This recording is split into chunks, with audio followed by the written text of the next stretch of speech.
Hey, hey! It's John, and you're back in the Super Awesome Geek Show.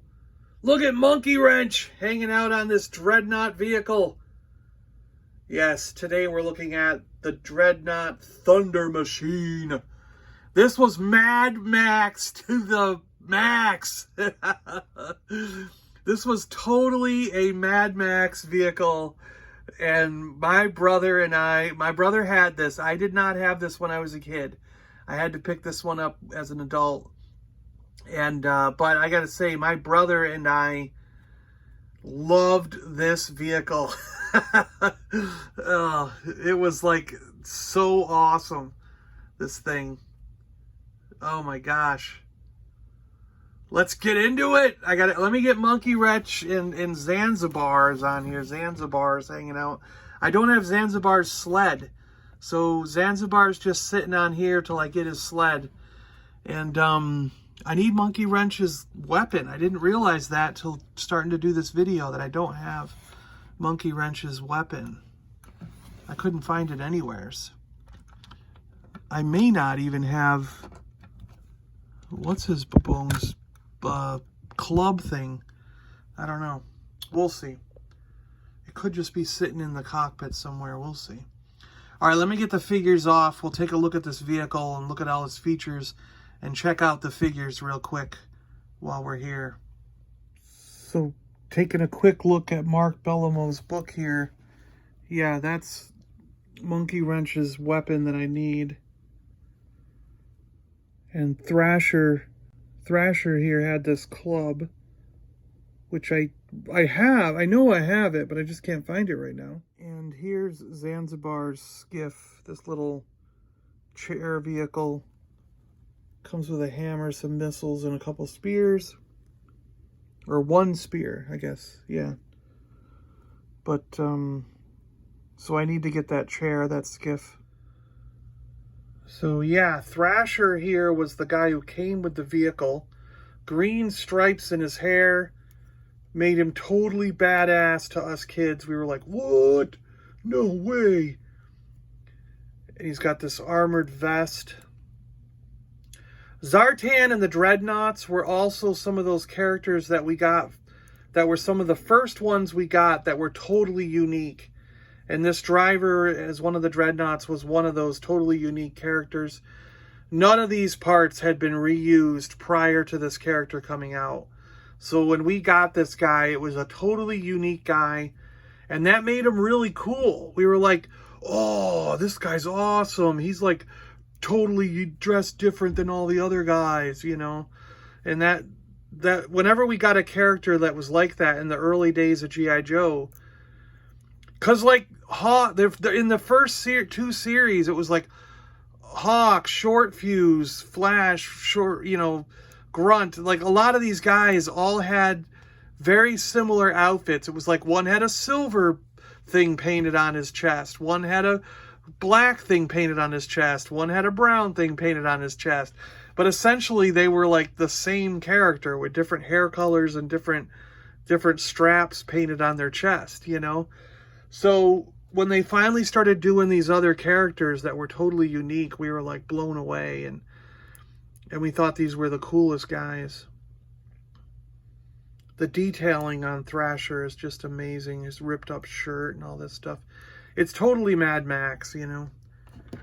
And then Monkeywrench was another cool Dreadnok. My Monkeywrench, that looks like the waist part is broken in the crotch there. So I'll have to get a new crotch for him and do the swap, or just get a whole new figure. I guess I need the weapon. I don't have it anywhere. Again, it's one of those things that I thought I had, but I don't know. Maybe we'll find it in a pile at some point, because I've got piles of G.I. Joe stuff over there. It's a mess, and it could just be that they've fallen off and they're in the pile of stuff. We'll see. But Monkeywrench had these red bandanas tied around his legs, patches on his pants, grenades on a big strap, nice big red vest, and sunglasses. Look at that. So cool. The guy was badass. And then we have Zanzibar, who needs the skiff and an eye patch. Zanzibar was one of the first ones that we got that actually had hair. They did that on a couple of figures, and Zanzibar was, I think, the first one that I got myself that had the hair. Realistic looking hair. But cool ripped up pants. He's got ripped up pants here. A chest piece with knives and grenades and stuff on it. Jewelry.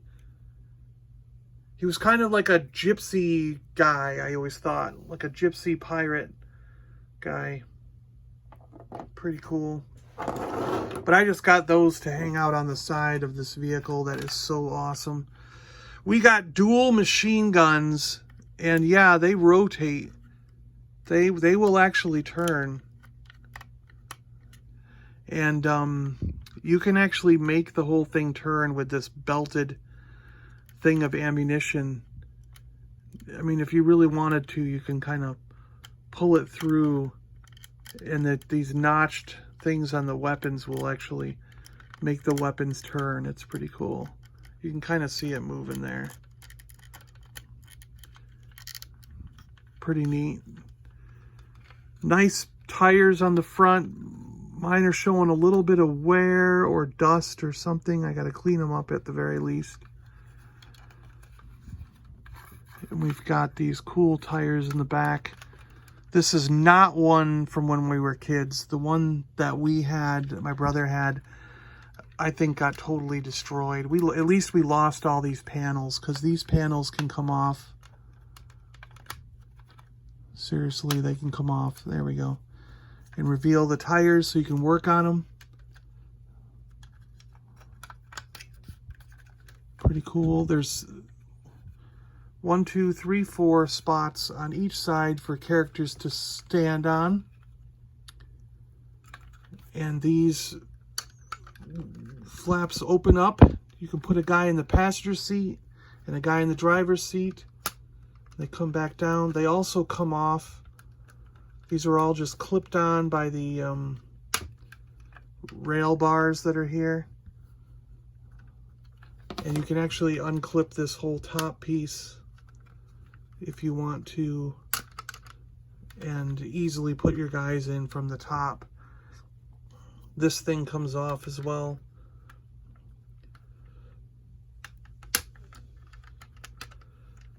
So you can get your fingers in there and get your guys in and out.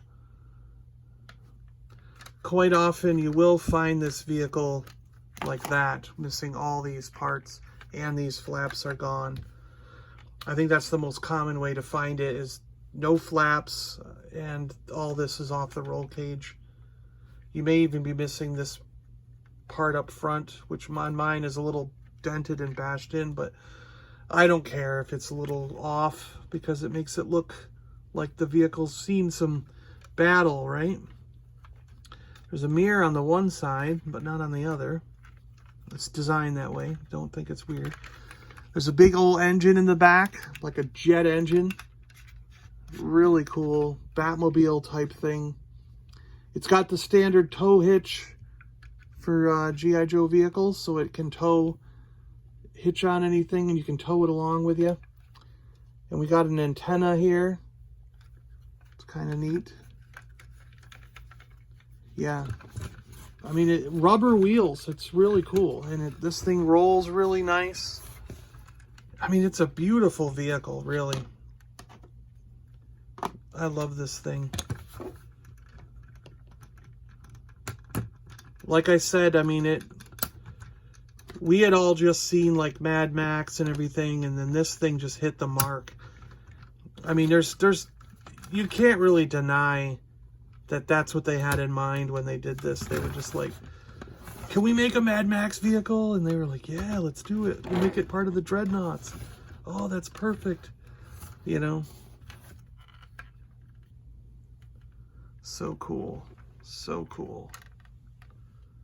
Yeah, it's just an awesome vehicle. Now, I got this and that one other vehicle together for one low price. I think I paid around $60 for both vehicles. So it's not, and it was only like a couple years ago. So I haven't looked it up recently, but I mean, I'm pretty sure you can get one of these for less than $100, and I would expect closer to the $50-$60 range complete. And then if you want it boxed, of course, it's going to be $100 or more. I guarantee it. But depending on box condition, of course. But I don't know. Let me look it up real quick. Okay, yeah, it's not that bad. I mean, there was a complete one that's missing the driver, no Thrasher, and it was $45. And then there were various ones all the way up to $79 that had Thrasher and Thrasher's weapon with the blueprints and instructions. So loose, I'm talking, like out of the package. So somewhere between $45 and, let's say, $80, you can get one of these in various states of completeness, with driver, without driver, stuff like that. And then boxed ones, I saw a boxed one for $130. So I would imagine that's $130 and up, depending on the condition of the box that you want. So it's still fairly reasonable for this vehicle, I would say, compared to other toy lines and things.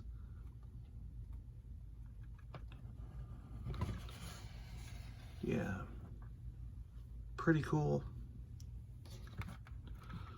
Love the stickers on the front for the headlights and everything. I prefer to have those clear glass, but that was still pretty cool.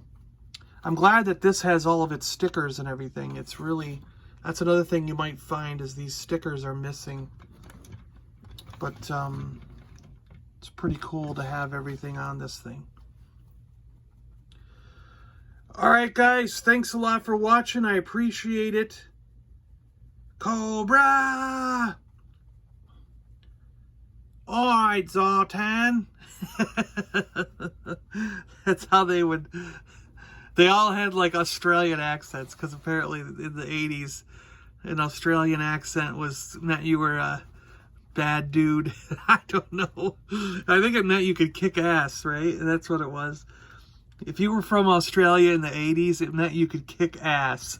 So the Dreadnoks had to kick ass, so they all had Australian accents. Alright, Zoltan. I can't do it. People make fun of my accents all the time. Alright guys, thanks a lot for watching. I appreciate it. I'm John. I'm out of here.